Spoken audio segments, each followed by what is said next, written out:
Bismillahirrahmanirrahim. Assalamualaikum warahmatullahi wabarakatuh. Alhamdulillahirabbil alamin. Asyhadu an la ilaha illallah al-malikul haqqul mubin wa asyhadu anna Muhammadan abduhu wa rasuluhu shadiqul wa'dil amin. Allahumma shalli wa sallim ala sayyidina Muhammadin wa ala alihi wa ashabihi ajma'in, amma ba'du. Para bapak, para ibu, para sederek jamaah majelis pengaosan ingkang kawula hormati lan ingkang dipun mulyakaken Allah Subhanahu wa taala. Alhamdulillah, puji lan syukur kita aturaken wonten ngarsa dalem Allah njawit saking sedaya kenikmatan ingkang kaparingaken. Dalu menika kita dipun keparingaken saged pepanggihan malih, silaturahim malih, sesarengan tholabul ilmu malih. Insyaallah kanthi kawontenan sehat wal afiat mboten kirang setunggal punapa. Mugi-mugi kula panjenengan sedaya tansah kelebet golonganipun kawula ingkang saged mensyukuri nikmat-nikmatipun Allah taala. Nadyanto piantun-piantun menika miturut pangandikanipun Allah cacahipun namung sekedhik nggih. Wa qalilum min ibadiyas syakur. Sithik banget saka kawulaku wong sing tenan-tenan gelem syukur, dan semoga kita menjadi bagian dari yang sedikit ini. Amin Allahumma amin. Mari kita awali pertemuan kita pada malam hari ini kanthi waosan basmalah sesarengan. Bismillahirrahmanirrahim. Melanjutkan dalam kita mengkaji ayat-ayat Allah taala, pada pertemuan yang lalu sudah kita selesaikan nggih. Ayat 162 dari surah Al-Baqarah, yang mana intinya adalah bahwa apa-apa yang Allah Ta'ala turunkan kepada para nabi, para rasul, itu adalah merupakan sebuah keterangan-keterangan, petunjuk-petunjuk ya, dan mestinya karena itu merupakan keterangan dan petunjuk bisa disebarluaskan ya kepada semua manusia, agar manusia tercerahkan, agar manusia tahu harus bagaimana dalam menjalani hidup, begitu nggih. Tapi ternyata memang ada pihak-pihak yang sengaja untuk menutupi atau menyembunyikan apa-apa yang telah Allah Ta'ala turunkan itu. Maka Allah Ta'ala ancam orang-orang seperti ini dengan ancaman yang sangat-sangat luar biasa keras, di mana mereka akan mendapatkan neraka jahanam, kemudian mereka akan kekal di dalamnya dan tidak akan diringankan untuk mereka azab, tidak pula mereka akan diberikan tangguh ya untuk menghadapi konsekuensi dari apa yang dia lakukan ketika di dunia. Menjadi peringatan bagi kita agar kita juga menjalankan ya, fungsi untuk menyebarkan agama ini, menyebarkan petunjuk-petunjuk ini kepada semua manusia, biar kita tidak kena konsekuensi daripada ayat menika. Nah, salajengipun Bapak Ibu, mari kita lanjutkan ke ayat 163, kemudian 164, mungkin dua ayat nika rumiyin untuk menambah amaliyah kita pada malam hari ini. Monggo dipun bikak ya, yang bawa mushaf atau membawa aplikasi Al-Quran dalam smartphone-nya, Al-Baqarah 163 dan 164. Ayo sawun panggih, monggo bersama-sama kita baca dua ayat ini. Semoga menjadi amal soleh kita semuanya dan mendapatkan pahala yang berlimpah ya, saking ngarsa dalem Allah Ta'ala. Kita baca, kita awali dengan ta'awud dan basmalah. A'udzu billahi minasy syaithanir rajim. Bismillahirrahmanirrahim. Wa ilahukum ilahu wahidul la ilaha illa huwar rahmanur rahim.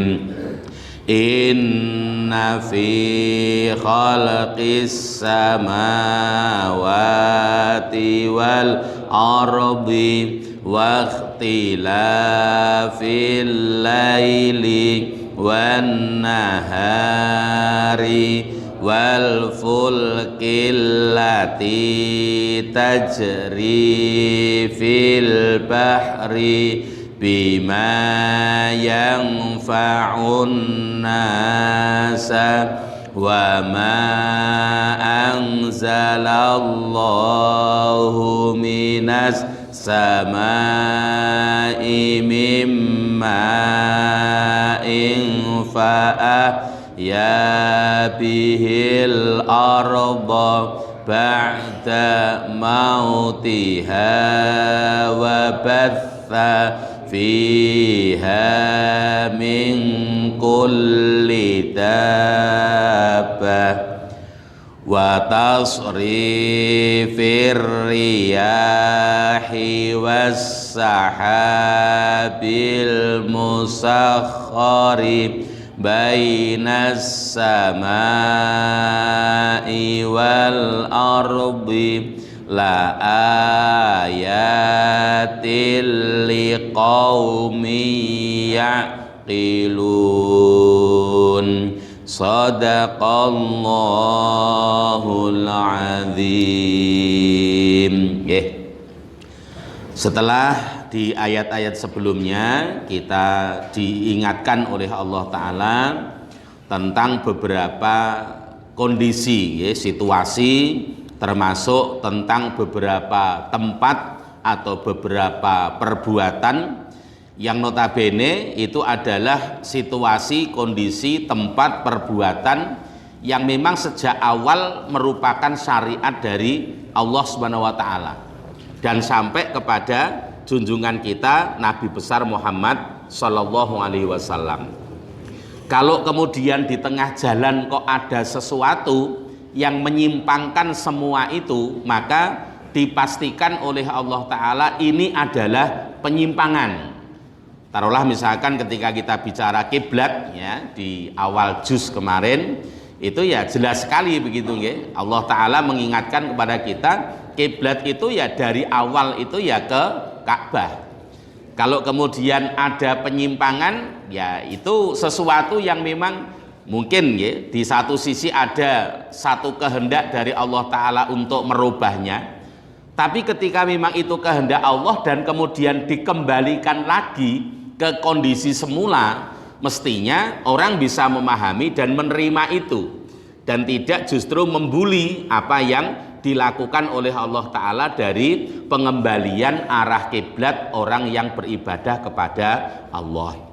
Ada Ka'bahnya, ada Sofa dan Marwanya dan sebagainya di ayat-ayat sebelumnya, sampai kepada Allah mengatakan ini adalah kebenaran, ini adalah petunjuk. Artinya ketika Allah mengembalikan semua syariat di zaman Kanjeng Nabi Muhammad SAW, sebenarnya dari dulu ya memang sudah seperti itu gitu loh ya. Nah, ini yang Allah Ta'ala tegaskan kepada kita semuanya. Nah, kenapa Allah Ta'ala perlu untuk menjelaskan ini semuanya kepada kita, Bapak Ibu yang dirahmati oleh Allah, adalah diantaranya pada ayat yang ke-163 menikah, yaitu Allah menyatakan wa ilahukum ilahu wahid la ilaha illa huwar rahmanur rahim.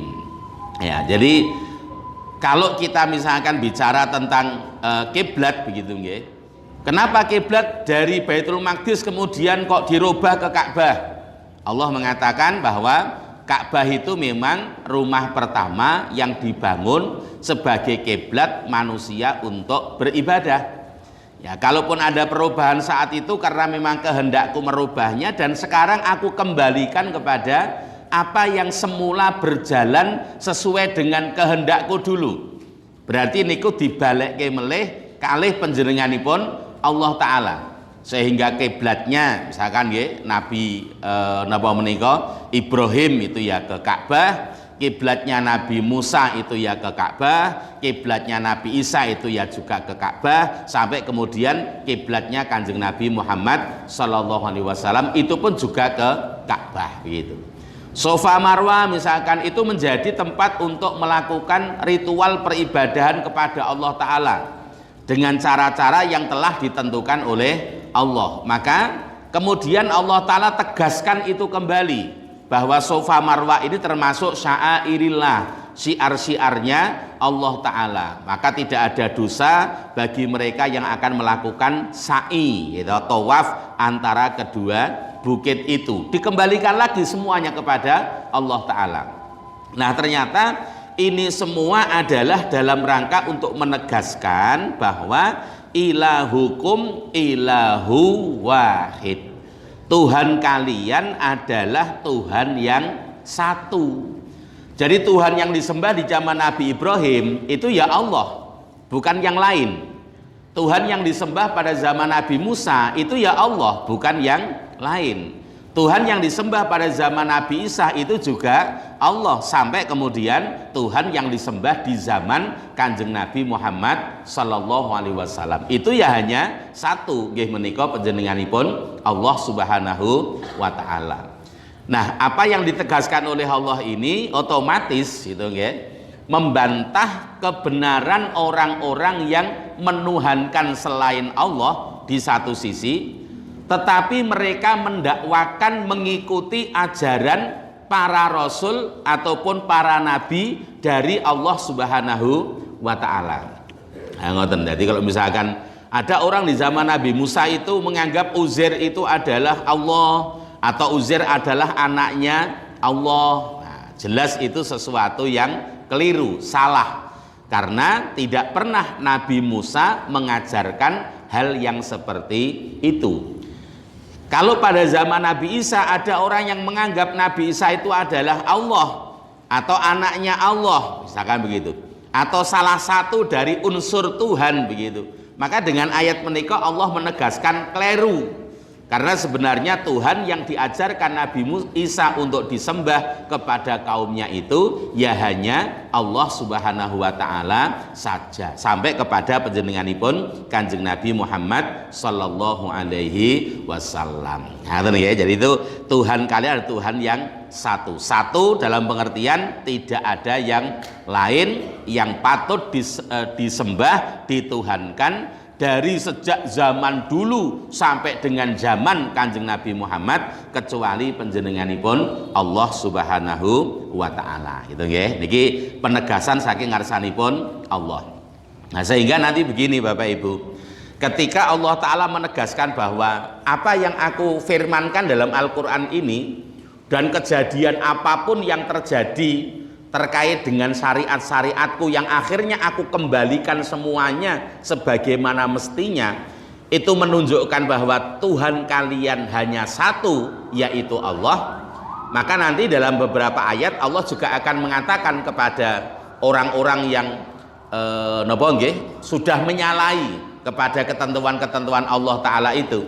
Di antaranya satu firman dari Allah Ta'ala ketika memerintahkan kepada Kanjeng Nabi Muhammad SAW agar menyeru orang-orang ahlul kitab, utamanya mereka-mereka yang diberikan kitab suci oleh Allah, ya, itu adalah diseru untuk apa? Ta'alau ila kalimatin sawa, gitu nggih. Ayo kalian ikut bersama dengan aku menuju kepada kalimah sawa, ucapan kalimah yang sama, baini wa bainakum, antara aku dan kalian. Nah, salah satu kalimah sawa tadi, kata yang sama itu adalah menika tentang keesaanipun Allah Subhanahu wa taala. Jadi nabi dan rasul semuanya mengajarkan itu. Enggak ada yang mengajarkan kesyirikan, mboten nonton. Kabeh mengajarkan ketauhidan. Itu adalah kalimah yang diajarkan oleh semua nabi dan rasul begitu. Kemudian juga tentunya kalimatin sawa ini bisa bermakna juga dalam hal syariat-syariat dalam beberapa bentuknya begitu. Misalkan kalau kita bicara sholat misalkan gitu. Apakah sholat itu hanya ada di zaman Kanjeng Nabi Muhammad? Ternyata tidak. Allah Ta'ala mengingatkan Nabi dan Rasul sebelum Kanjeng Nabi Muhammad pun Allah Ta'ala dawuhi supaya melakukan yang namanya sholat itu. Berarti sholatnya biar ya wes ono gitu loh ya. Nah, kembali diajakkan dining Kanjeng Nabi.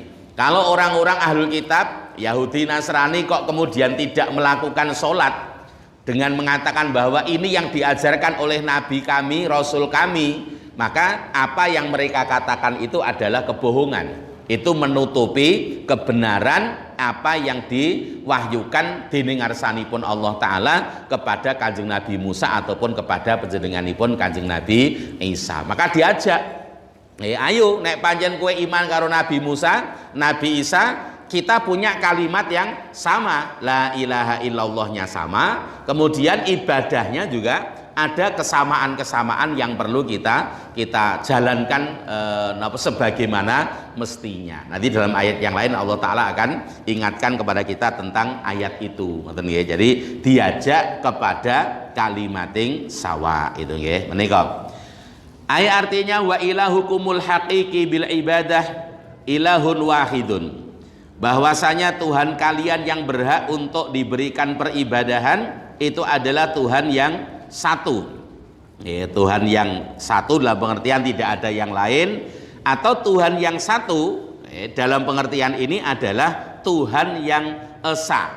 Jadi wahidun bisa satu dalam pengertian sing disembah semua nabi dan rasul itu sama, tidak berbeda nggih menika namung panjenenganipun Allah Ta'ala. Dan yang kedua pengertiannya adalah bahwa napa menika Tuhan yang disembah itu adalah Tuhan yang esa, ya, tidak berbilang. Fala tusyriku bihi syai'a. Oleh karenanya jangan sampai kalian berbuat syirik, menyekutukan Allah Ta'ala Tuhan yang esa tadi ahadan dengan seorang pun. Nah ini jangan sampai.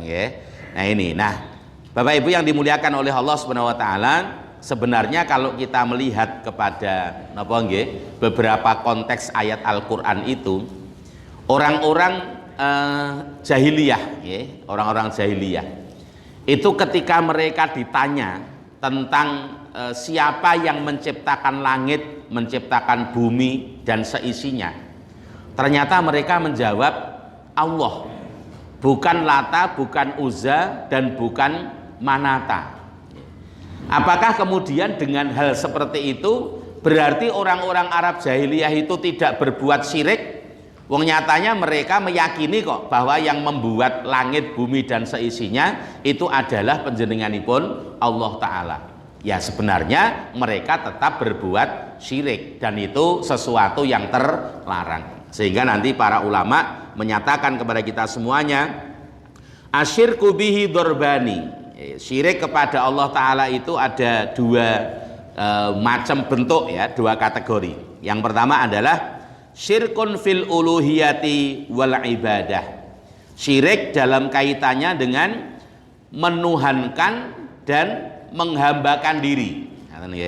Jadi menuhankane orang yang Allah, menghambakan dirinya tidak kepada Allah.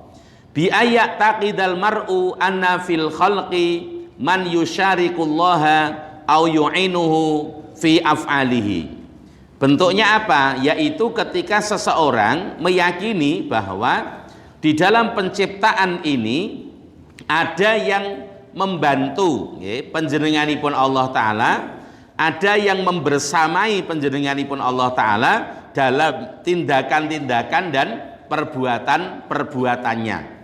Jadi sik gawe kuwi misalkan nggih, sik gawe menungso ki sapa? Siji Allah terus diewangi si B, si C, si D. Niku ya tetap musyrik gitu nggih. Nah, ini napa menika syirik dalam bentuk menuhankan ataupun menghambakan diri yang tidak kepada panjenenganipun Allah Ta'ala. Au yahmiluhu ala ba'diha wa yasuddahu am ba'din. Atau mungkin orang mengatakan bahwa ini Allah Ta'ala menciptakan yang ini, tapi untuk perbuatan yang itu bukan Allah, tapi yang lain. Nah, mungkin kalau misalkan ada konsep mengenai penciptaan, kemudian yang memelihara, kemudian yang membinasakan, menghancurkan, lah niku ora kabeh Gusti Allah. Ning sing nyiptake mungkin Allah, sing ngopeni mungkin sapa ngoten, engko sing membinasakan sapa meneh. Itu juga merupakan bentuk daripada kesyirikan. Wa yatawajjahu ilaihi fid du'ai indama yatawajjahu ilallah. Sehingga akhirnya orang-orang ini ketika berdoa ini harus melalui pihak-pihak yang menurut dia itu membantu panjenenganipun Allah Ta'ala terkait dengan ketuhanannya. Jadi nek cara bahasa napa nggih birokrasi itu misalkan nggih. Yo sing paling dhuwur Pak Presiden. Nah, istri Pak Presiden itu adalah pembantunya para menteri misalkan ngoten nggih. Nah, sehingga orang di bawah itu kalau arep ngadep nyanggone presiden, kuwi ra iso. Gelem ra gelem kudu lewat gone menteri dhisik. Nah, begitu. Nah, niki padha berketuhanan kayaknya kepada Allah Ta'ala, tapi dia meyakini ada yang membantu Allah, ada yang membagi tugas terkait dengan masalah-masalah ketuhanan itu dengan Allah Ta'ala, sehingga orang kalau mau berdoa, mau memohon, ora iso langsung yang Gusti Allah, harus melibatkan kepada pihak-pihak yang menurut dia itu membantu panjenenganipun Allah Subhanahu wa taala tadi. Wa yad'uhu ma'ahu, maka akhirnya dia berdoa atau meminta kepada pihak-pihak ini bersamaan dengan doanya kepada Allah Subhanahu wa taala.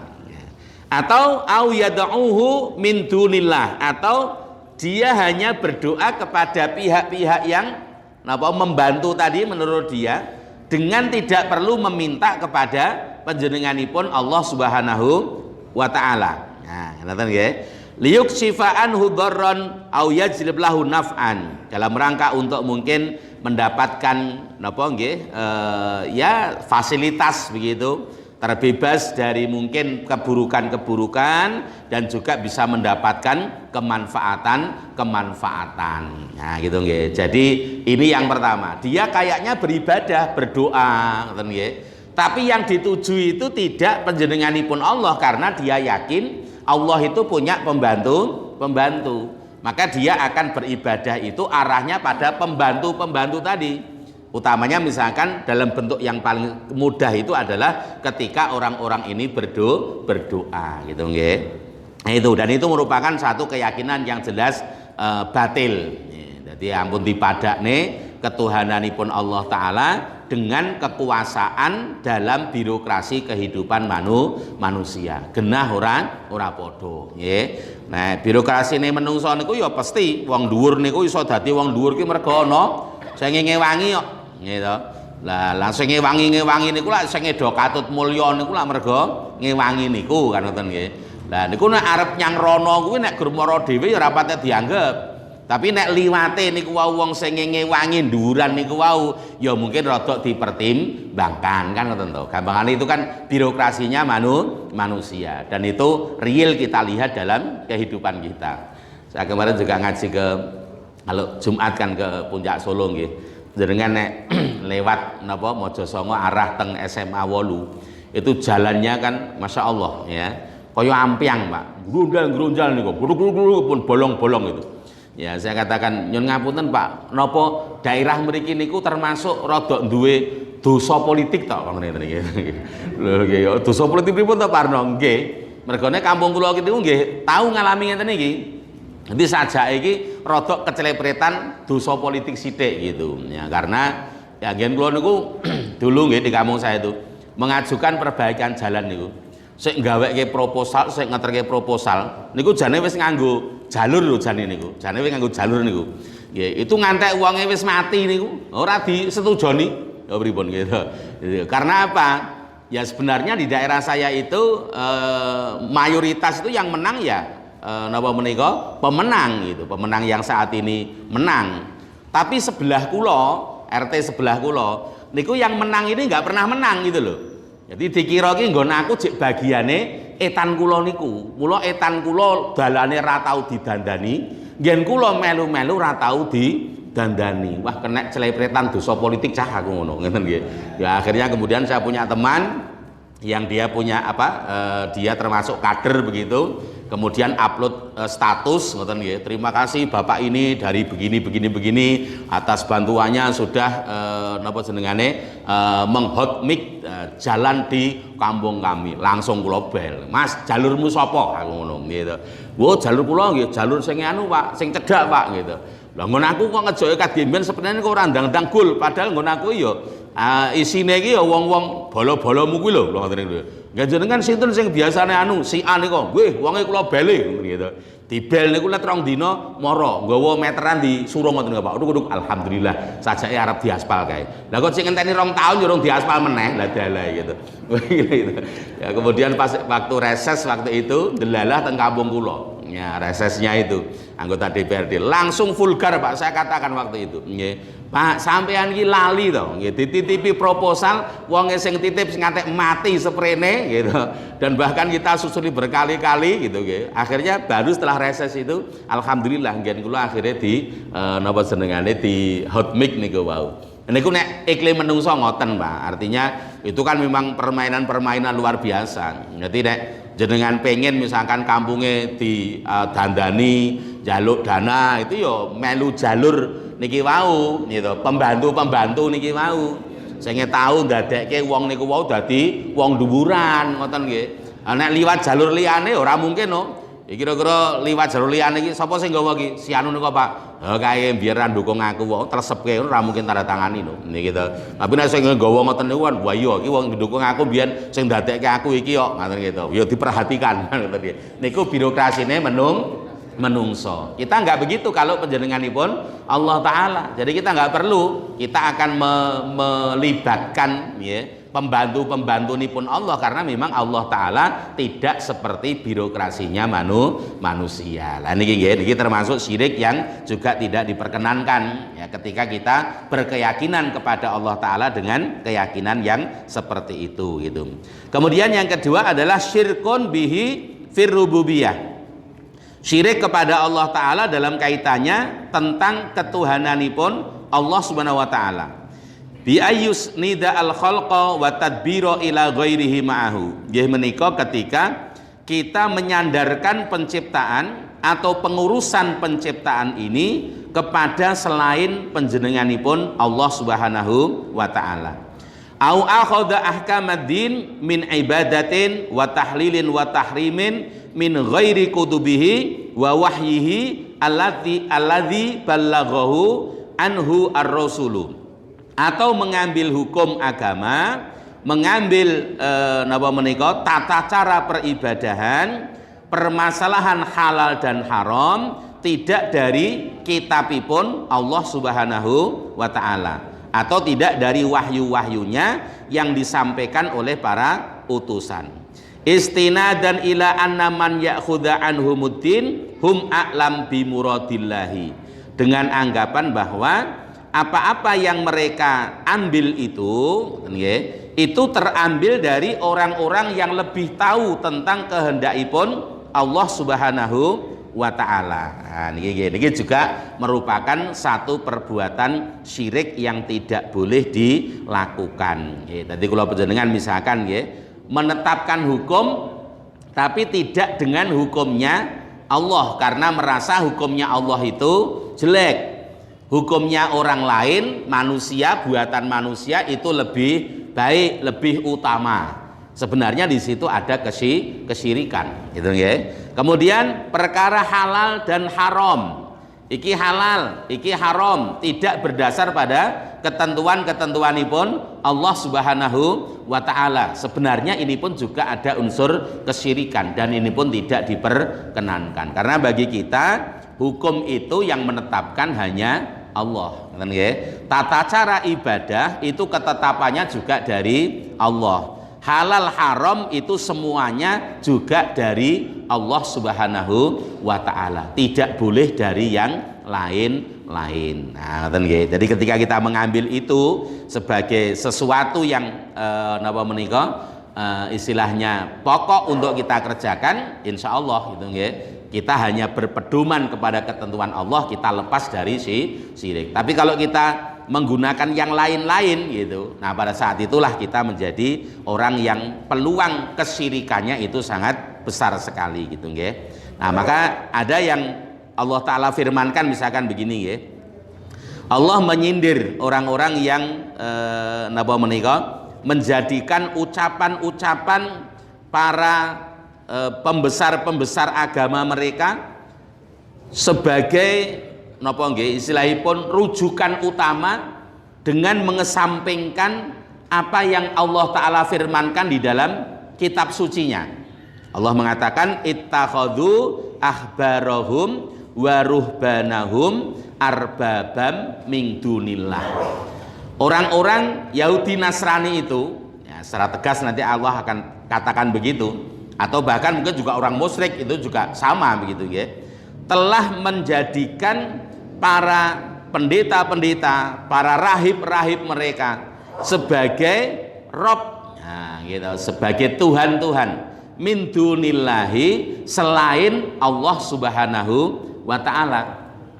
Bentuknya apa kok mereka menjadikan para rahib, para pendeta sebagai Tuhan selain Allah? Yaitu ketika rahib dan para pendeta itu berkata tidak sesuai dengan ketentuan Allah, mereka mempercayainya dan menganggapnya sebagai sebuah kebenaran. Padahal jelas-jelas sudah menyimpang dari ketentuanipun Allah Subhanahu wa ta'ala. Nah niku nggih. Jadi niku juga termasuk satu kesyirikan yang mestinya juga harus kita tinggalkan. Ngeten nggih. Fa wajaba ulamauddin ayubayyinu linnasi ma nazzalahu Allahu wa la yaktumuhu. Nah, oleh karena itu kalau kita kaitkan dengan ayat sebelumnya, karena ketika umat itu mengambil pedoman tidak dari kitabnya Allah Ta'ala, itu berarti akan menjerumuskan umat itu ke dalam kesyirikan. Maka Allah betul-betul mengancam orang-orang yang menyembunyikan apa yang diturunkan oleh Allah dan mewajibkan agar menerangkan apa yang Allah turunkan itu kepada manusia dan tidak menyembunyikannya. Ngoten nggih. La ayazidu fihi au yanqusu minhu. Tidak menambah-nambahi, tidak pula mengurang-urangi dari apa yang Allah Ta'ala turunkan. Kama fa'ala min qablihim min ahlil kitabil munazzalah, sebagaimana yang dilakukan oleh orang-orang sebelum mereka dari mereka-mereka yang diberikan kitab suci oleh Allah Subhanahu wa ta'ala. Khina zatu 'alal wahyi ahkaman katsiratan min tilqa'i anfusihim. Ketika mereka menambah-nambah atas wahyu itu hukum-hukum yang sangat banyak yang hanya sesuai dengan hawa nafsu mereka. Wa khalafu man nazala bi ta'wilat wa ta'sifat ba'idah an ruhid dini wasirrih. Kemudian mereka menyelisihi apa-apa yang diturunkan oleh Allah Ta'ala itu dengan berbagai macam dalih-dalih, berbagai macam alasan-alasan yang sangat jauh dari ruh agama ini dan rahasia agama ini diturunkan. Sehingga itu yang diingatkan oleh Allah kepada kita. Maka berkali-kali kita sampaikan bahwa ya umat Islam itu dijaga betul, jangan sampai melakukan bentuk kesyirikan yang kedua tadi.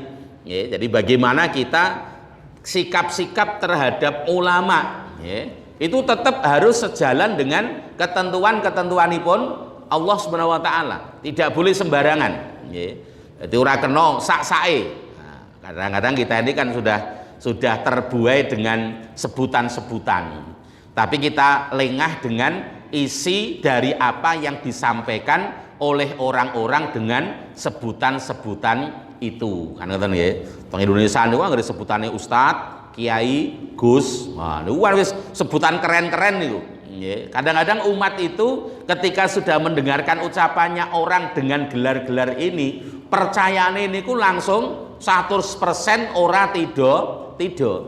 Padahal di antara ustadz, kiai, gus niku jane ya ana sing ra tek cetha jane ngono. Ngoten gitu. Nah, ini umat harus waspada, ngoten nggih. Nadyanto sebutane ustadz, kiai, gus, tapi nek sing diomongke niku pun boten gathuk kalih ketentuane Allah lan Rasule, ya kita harus berani untuk menolaknya. Tidak kemudian patuh tunduk 100% tanpa ada napa menika upaya untuk mengkritisi dari apa yang dia sampaikan itu terkait dengan apa yang sebenarnya difirmankan dening ngarsa dalem Allah Subhanahu wa taala. Jadi mboten napa-napa Pak, jenengan misalkan ada sesuatu yang disampaikan oleh ustadz, oleh Kiai Gus, kemudian cukup meragukan, jenengan tabayun tidak masalah, mboten napa-napa, itu sesuatu yang dalam rangka untuk kita sama-sama ngontrol, mengendalikan. Karena kadang-kadang kan gini kok, jadi kalau Al-Quran itu kan masya Allah ya banyak mengingatkan kita. Jadi orang-orang Yahudi Nasrani itu ya akhirnya mereka jauh dari jalan Allah Ta'ala itu juga ada penyebab-penyebabnya, dan penyebab-penyebab itu kadang-kadang muncul juga pada kalangan kaum muslimin gitu. Dulu pernah kita bahas ketika kita sampai di ayat 42 42 surah Al-Baqarah itu. Jadi Allah Ta'ala berfirman itu kan, wala talbisul haqqo bil batili wa taktumul haqqo wa antum ta'lamun, ayat 42 itu. Itu kan Al-Maraghi kan mengomentarinya begini. Ini adalah merupakan satu ayat yang kalau kita lihat isinya itu sebenarnya Allah mengingatkan tentang bagaimana orang-orang Yahudi, orang-orang Nasrani itu bisa semakin lama semakin jauh dari jalannya Allah Ta'ala. Kemudian mereka mengesampingkan sama sekali firman-firmanipun Allah Ta'ala. Satu diantaranya adalah karena banyaknya muncul orang-orang yang mendakwakan dirinya sebagai nabi-nabi, padahal dia bukan nabi. Bahasa awake dhewe kokean nabi palsu lek muncul. Itu di kalangan Yahudi dan Nasrani. Nah, nabi-nabi palsu ini ternyata memang mereka punya kelebihan-kelebihan dibandingkan dengan yang lain-lain. Nah, karena kelebihan-kelebihan itulah akhirnya membuat orang-orang Yahudi Nasrani itu percaya 100% kepada nabi-nabi palsu ini, dan disitulah letaknya mereka tidak terasa dijauhkan dari syariat-syariatipun Allah Subhanahu wa Ta'ala. Itu kan komentarnya begitu. Nah, kita umat Islam kira-kira bagaimana? Apa kita tidak mengalami hal yang seperti itu? Mengalami, Pak. Napa mulai teng Indonesia niku pun boten umum gitu kan. Nabi palsu niku pun pinten mawon, banyak sekali gitu. Dulu ada namanya Ahmad Musaddek yang dia punya konsep bahwa dia diberi Al-Qur'an oleh Allah Ta'ala, dan Al-Qur'an itu dia ajarkan dengan konsep sekarang kita berada di fase Mekah. Berarti orang itu yang penting yakin dulu, percaya dulu. Salate pripun Nabi misalnya wong tekok ngono gitu. Salate engko sik ngenteni periode Madinah gitu. Nggih. Posone pripun? Ora usah poso. Awake dhewe iki agek periode Mekah. Coba pripun? Nggih. Dan dia juga punya pengaruh yang hebat, bisa mempersuasi orang, nggih. Ucapan-ucapannya kelihatan begitu meyakinkan. Coba to. Nek kula panjenengan orang hati-hati, awake dhewe kan iso melu niku, Pak. Wah, iki ajarane yo nganggo Al-Qur'an. Nganggo periode Mekah barang, terus penak masalah salate engko sik ngenteni kok gitu. Posone ya ijik ngenteni kok. Sing penting yakin wah penak iki, melu iki wae gitu. Lah para kula panjenengan ora kujur niku. Akhirnya kita mengambil satu ajaran yang sudah jauh dari apa yang diajarkan dening ngarsa dalem Allah Subhanahu wa Ta'ala. Kita sudah syirik gitu. Madakne Allah Ta'ala sebagai peletak syariat karo si Musadek niku wau lak ngoten to. Lho kula panjenengan wis napa terjebak dalam kesyirikan. Sudah banyak lah nggih. Bahkan ada Indonesia niku ragur nabi. Bahkan ana sing tau ngaku dadi malaikat Jibril barang ana mboten pengen. Nggih, dadi ora ketrima nabi. Nabi cek kelas cilik itu. Ada sing tau ngaku dadi malaikat Jibril. Pedok sisan. Oh gitu. Sinten niku Lia Edan gitu. Lia Edan itu. Begitu ngaku dadi malaikat Jibril ditangkep polisi di penjara telung dino diperiksake mergane apa mencret cilaka to malaikat Jibril mencret lho gitu remu-remuan itu kan potensi kita besar Pak itu nggih untuk berbuat syirik niki mau maka kalau kita harus bersikap niku ngeten Pak jadi kalau misalkan kita punya pilihan nggih saya memilih pendapat ustadz itu misalkan itu bukan karena semata-mata ustadznya, tapi karena menurut saya itu lebih sesuai dengan apa yang dikehendaki oleh Allah di dalam kitab sucinya. Jadi patokane ukurane niku mboten mung sekedar unine ustadz gitu loh. Karena kalau sekedar uni niku awake dhewe bisa terbuai kok itu kok. Dulu kan pernah banyak ya napa nggih orang-orang yang kemudian entah apalah kepentingannya itu bercerita dengan cerita-cerita yang daki-daki itu benar tidaknya wallahu alam tapi kok kayaknya dinilai dari ceritanya nu ketok ya ngoyo-woro itu nggih. Jadi misalkan dia cerita satu saat dia berkunjung ke Madinah dan kemudian ketika mendekati makamnya Rasulullah ya tiba-tiba makamnya Rasulullah itu kemudian apa nggih amblek ngoten gitu. Terus Rasulullah metu wah gitu nemoni dhek niku nek didelok kok alur ceritane ketoke akeh ngapusine daripada bener ngoten lho Pak nggih. Ya hebat men gitu nggih. Jadi makame amblek kemudian Rasulullah metu gitu terus nemoni piyambakipun itu kan ya secara nalar itu kita nggak akan bisa menerima dan secara teks agama itu ya bagaimana mungkin gitu loh. Ya, kalau bisa seperti itu, wah beliau kan berarti ngungkuli para sahabatipun Kanjeng Nabi. Sahabatnya Kanjeng Nabi ra tau sing ngalami ngono kuwi kok gitu. Yang nyang kuburane Kanjeng Nabi ngerti kuburane amblek terus kowe ngopo marumar kowe rene ora tau kok gitu. Rene riwayate ya. Lah iku menungso lho, ceritane kaya ngono niku wau. Itu kan banyak, Pak. Nah, lah nek kula panjenengan untuk cerita-cerita ngeten niku kan akhirnya kan kadang kita terbuai gitu. Wah, ini beliau ini berarti hebat, luar biasa gitu. Ya. Sampai yang terakhir-terakhir ini, ya, ini kalau di kalangan kaum muslimin itu ribut berkaitan dengan napa menika. Hati-hati juga dengan misalkan masalah-masalah yang terkait dengan gelar Habib. Nah, yo hati-hati niku. Ora saben sing ngomong dhek Habib kuwi mesti bener rong karuan. Mula aja saben wong muni mbuh kuwi kiai, mbuh ustad, mbuh Gus, mbuh Habib gitu. Kemudian kita langsung percaya ucapannya 100%. Ya, kalau rada di cross check dari kitabipun Allah taala lan riwayat-riwayat saking Kanjeng Nabi Muhammad sallallahu alaihi wasallam. Kira-kira ana apa ora to isyarat-isyarat yang bisa gatuk dengan apa yang dia sampaikan. Nek ra ono ya sudah kita tolak ndak apa-apa. Tidak masalah gitu nggih. Karena memang ini dalam rangka untuk apa? Kita benar-benar mencoba untuk menjaga bahwa keberagamaan kita itu kita upayakan untuk mukhlisina lahuddin ya. Betul-betul mengambil pedoman saking ngarsa dalem Allah Subhanahu wa taala, tidak dari yang lain begitu nggih. Menika rumiyin mbok pilih Bapak Ibu yang kita sampaikan di malam hari ini. Mugi-mugi manfaat ya, dan semoga kita benar-benar dijauhkan dari perilaku-perilaku syirik yang ini merupakan larangan ya, saking ngarsa dalem Allah taala. Bahkan ketika itu dibawa sampai mati, Allah mengatakan tidak ada ampunannya sama sekali. Naudzubillah. Nggih menika semoga manfaat, kurang lebih mohon dimaafkan. Monggo kita pungkasi kanthi kafaratul majelis. Subhanakallahumma wa bihamdika asyhadu an la ilaha illa anta astaghfiruka wa atubu ilaik. Walhamdulillahirabbil alamin. Wassalamualaikum warahmatullahi wabarakatuh.